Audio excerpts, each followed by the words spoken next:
Next step is going to be installing our toe kick, and you're going to actually need a piece of scrap.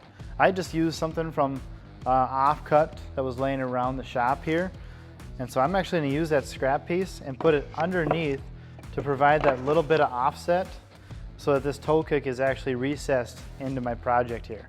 And I'm going to use those screw pockets. I got my screws already ready to go. I'm going to push it up all the way to the top, and if you've done this correctly, it'll be flush right here and right here. But I'm going to apply a little bit of pressure with my thumb here so that I'm not having any gaps anywhere and I'm flush on the bottom.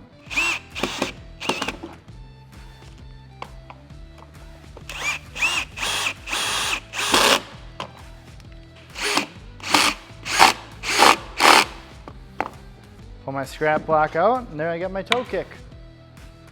All right, now we're gonna put the back on. This is gonna be literally the backbone of our shelf right here. I've got the screw pockets cut. This has been cut to the correct width, and it's the same length as that piece that we cut off of from our initial cross cut. And if you've done this right, this thing should just fit right in there. This is also gonna provide the squareness of our piece, because you can trust that panel saw is cutting square.